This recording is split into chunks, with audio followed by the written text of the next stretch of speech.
Okay, सो आगे चलते हैं। अगले अपन बात करने वाले हैं कि सर एक जो नॉट फॉर प्रॉफिट ऑर्गेनाइजेशन होता है वो कितने टाइप की बुक्स को मेंटेन करता है, कौन कौन से बुक्स है जो मेंटेन करता है। ठीक है, तो देखो वो 3 टाइप की बुक्स को मेंटेन करता है। Number 1 cash book, number 2 stock register, number 3 membership register.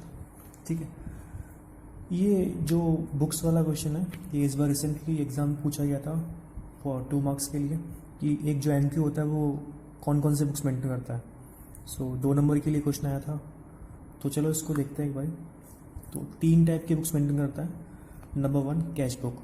देखो कैश बुक जो होती है वो बड़ी बेसिक और इम्पोर्टेंट बुक होती है किसी भी नॉट फॉर प्रॉफिट ऑर्गेनाइजेशन के लिए, जहाँ अपन क्या करते हैं, जहाँ अपन जितने भी डे टू डे कैश के ट्रांजेक्शन होते हैं ना वो सारे के सारे यहाँ पर रिकॉर्ड करते हैं। जितना भी कैश मुझे मिलेगा और कितना भी कैश मेरे पास जा रहा है वो सारा का सारा कहाँ रिकॉर्ड होता है, डे बेसिस पे कैश बुक के अंदर।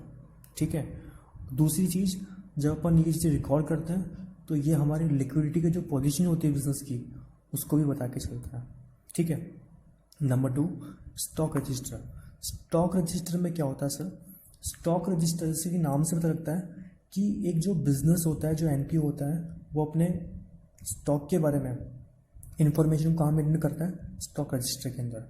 अब सर ये इन्फॉर्मेशन जो होती है वो किस किस के बारे में होती है, तो 2 चीज़ों के बारे में स्टॉक रजिस्टर इंफॉर्मेशन मेंटेन करता है। नंबर 1 फिजिकल एसेट्स के बारे में, नंबर 2 जितने भी लॉन्ग टर्म यूजफुल आइटम्स होते हैं एनपीओ के अंदर वो सारी की सारी चीज़ें कहाँ पे डिफाइन की होती है, कहाँ पे इंफॉर्मेशन होती है उनकी, स्टॉक रजिस्टर के अंदर। ठीक है, उस स्टॉक रजिस्टर के अंदर हम कौन कौन सी चीज़ें के बारे में इंफॉर्मेशन रखते हैं, तो उसके जो स्टॉक होता है उसके क्वांटिटी के बारे में बताते हैं, उसकी प्राइस कितनी है वो बताते हैं, उसकी रेट कितनी है वो बताते हैं, और अदर कोई भी स्पेसिफिक इन्फॉर्मेशन होगी वो सारी की सारी बातें हम कहाँ बताएंगे, इस स्टॉक रजिस्टर के अंदर। ठीक है, तो ये सारी इन्फॉर्मेशन किसके बारे में बताते हैं अपन, फिजिकल एसेट्स के बारे में, और अदर कोई भी लॉन्ग टर्म यूजफुल आइटम्स होंगे वो सारे कहाँ पे आते हैं, अपने स्टॉक रजिस्टर के अंदर। ठीक है, तो सर एक एनपीओ के अंदर तो बहुत सारी एसेट्स होती होगी, तो क्या हर एसेट के लिए क्या आपको अलग से स्टॉक रजिस्टर मेंटेन करना पड़ेगा?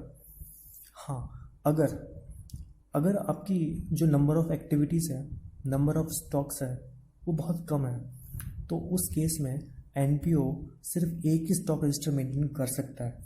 लेकिन अगर आपके पास नंबर ऑफ़ एक्टिविटीज़ बहुत सारी है, आपके पास एसेट्स बहुत सारे हैं, तो उस केस में आपको हर एसेट के लिए अलग से रजिस्टर को मेंटेन करना पड़ेगा।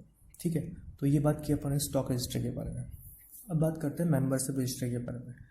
जैसे कि नाम से पता लगता है कि मेंबरशिप रजिस्टर वो रजिस्टर होता है सर जिसमें अपन किसके बारे में इंफॉर्मेशन रखते होंगे, मेंबर्स के बारे में।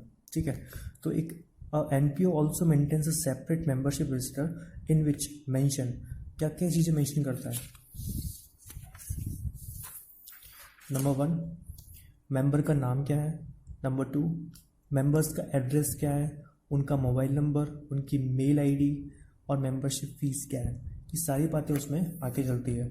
और भी अगर कोई इन्फॉर्मेशन होती है वो सारी की सारी मेंबर्स के बारे में कहाँ मिलती है अपन को, मेंबरशिप रजिस्टर के बारे में। ठीक है, तो ये क्वेश्चन एग्जाम में आ सकता है, अच्छा क्वेश्चन है कि एक जो नॉट फॉर प्रॉफिट ऑर्गेनाइजेशन होता है वो कितने टाइप की बुक्स मेंटेन करता है, तो 3 तरीके की बुक्स बनाता है वो, कैश बुक और stock register and membership register. ठीक है, तो 3 टाइप की बुक्स बनाता है और आपको और इसको प्रॉपरली एक्सप्लेन करना पड़ेगा जैसे कि यहाँ पर एक्सप्लेन किया होगा। ठीक है, तो अगर आपको मार्क्स ही है तो अगर 2 मार्क्स में अगर आप ये सिर्फ नाम लिख के आते हो तो इट्स नॉट इनफ, तो आपको प्रॉपर मेंशन करके आना पड़ेगा कि ये चीज़ें इसमें आती हैं। ठीक है, तब जाके मार्क्स मिलेगा। तो अगर सिर्फ आप ये 3 नाम लिख के आते हो तो इससे आपको सिर्फ 1 मार्क्स मिलेगा।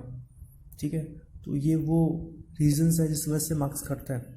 ठीक है, तो आप प्रॉपर शो करके आओ उनको चीज़ों को कि इसके अंदर क्या क्या चीज़ें मेंटेन कर रहे हो, तब जाके आपको फुल मार्क्स मिलता है। ठीक है, चलो आगे चलते हैं। आगे बात करते हैं अपन difference between trade organisations and non trade organisations, very very important. So देखते हैं कि एक trade organisations and non trade organisation में क्या डिफरेंस होता है। सो देखो, नंबर 1 अगर मैं ऑब्जेक्टिव की बात करूँ तो सर ट्रेड ऑर्गेनाइजेशन का ऑब्जेक्टिव क्या होता है, प्रॉफिट मोटिव होते हैं या फिर नॉन प्रॉफिट मोटिव होता है? सही प्रॉफिट मोटिव होता है, मतलब प्रॉफिट को लेकर काम करते हैं, ठीक है। लेकिन जो एक नॉन प्रॉफिट ऑर्गेनाइजेशन होता है उनका मेन ऑब्जेक्टिव क्या होता है? पब्लिक का वेलफेयर करना, एजुकेशन को, स्पोर्ट्स को, आर्ट्स को, कल्चर को, इन चीज़ों को प्रमोट करना, ठीक है। तो ये ऑब्जेक्टिव होता है एक नॉट फॉर प्रॉफिट ऑर्गेनाइजेशन का। Number 2, source of fund. Sir जो पैसा है वो कहाँ से आता है? बिजनेस की एक्टिविटी को चलाने के लिए पैसा चाहिए होता है, तो वो सोर्स कहाँ से आता है फंड का, पैसा कहाँ से आता है? तो अगर मैं ट्रेड ऑर्गेनाइजेशन की बात करता हूँ तो यहाँ पर जो पैसा आता है वो कौन देता है उसको? उसका ऑनर, जो बिजनेस का मालिक होता है उसको पैसा देता है, और उसको अपन क्या बोलते हैं? कैपिटल बोलते हैं, ठीक है। और इसे अपन इक्विटी भी बोलते हैं, ठीक है। कैपिटल को दूसरा नाम क्या होता है? इक्विटी भी बोल के चलता है। जब बात करता हूँ मैं सोर्स ऑफ फंड की in respect of non trade organisation, तो यहाँ पर सर फंड कहाँ से आता है? फंड आता है उसके मेंबर्स से, गवर्नमेंट से एंड अदर सोर्सेज से। किसके फॉर्म में? In form of subscription, in form of fees, in form of grants, in form of donations. तो ये वो चीज़ें हैं जहाँ से उनको पैसा मिल रहा होता है, मतलब उनको सब्सक्रिप्शन से पैसा मिलता है, फीस से पैसा मिलता है, ग्रांट से पैसा मिलता है, डोनेशन से फीस पैसा मिलता है, ठीक है। Number 3, financial statements. Sir financial statement में जो ट्रेड ऑर्गेनाइजेशन होते हैं वो कौन कौन से फाइनेंशियल स्टेटमेंट बनाता है, मतलब इसके फाइनेंशियल स्टेटमेंट में कौन कौन से अकाउंट्स बनते हैं? तो देखो इसमें ये बनाता है मैन्युफैक्चरिंग अकाउंटिंग,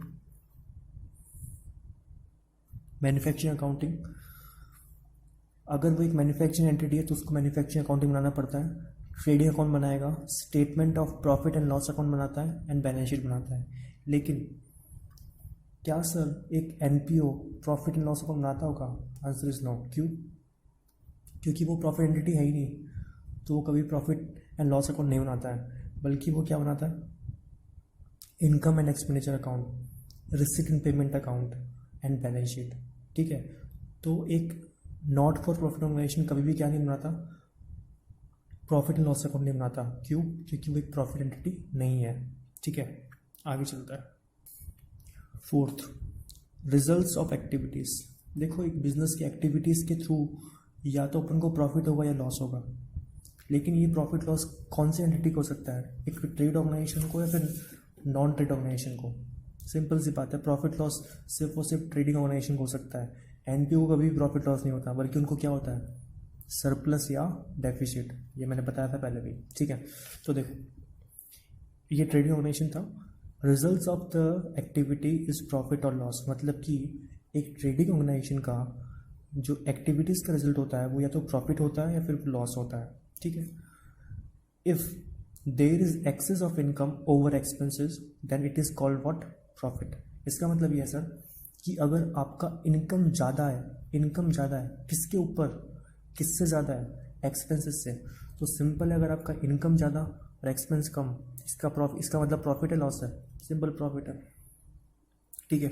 लेकिन अगर बात करता हूँ मैं, if there is excess of expenses over income, मतलब कि आपका एक्सेस क्या है? एक्सपेंसेस। किसके ऊपर जाता है वो?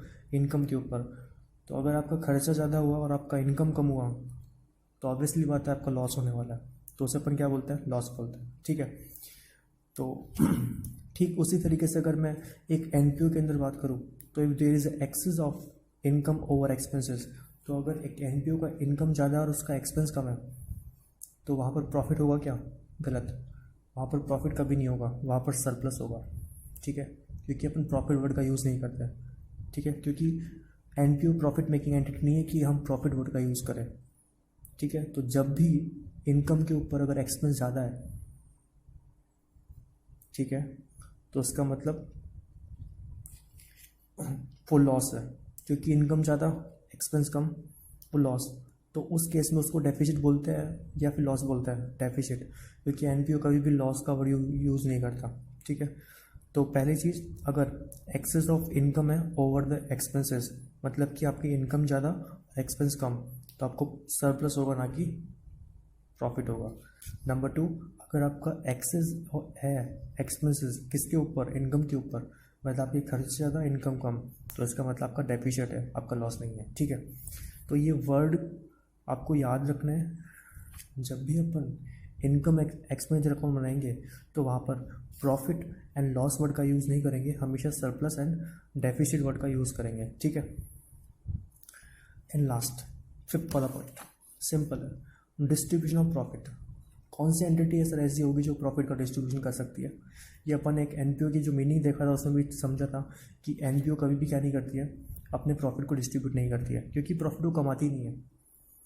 वो क्या करती है, वो क्या कमाती है, वो सरप्लस होता है उसके पास, लेकिन वो सरप्लस को क्या बांट सकती है? आंसर इज नो, क्योंकि कंपनीज एक्ट अपन को मना करता है कि एक जो एनपीओ होता है कभी भी अपने सरप्लस को डिस्ट्रीब्यूट नहीं कर सकता, ठीक है।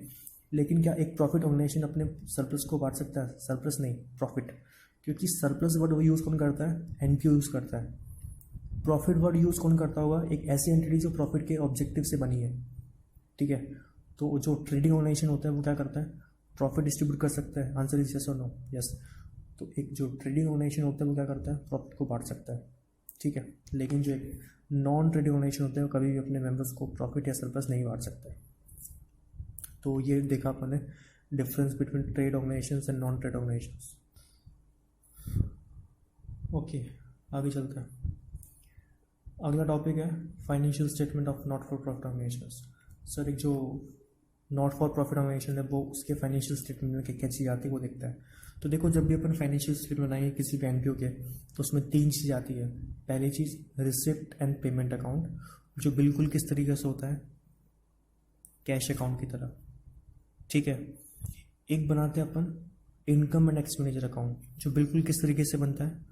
प्रॉफिट एंड लॉस अकाउंट की तरह, ठीक है।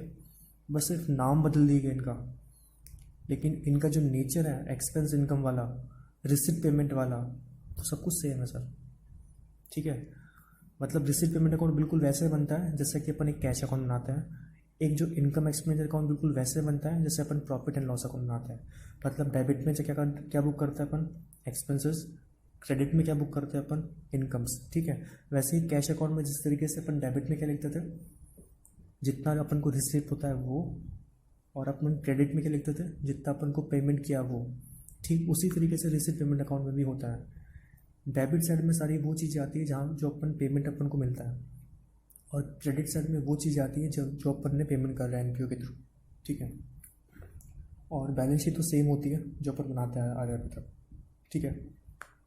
तो ये तीन फाइनेंशियल स्टेटमेंट में चीज़ें आती है, receive payment account, income expenditure account and balance sheet.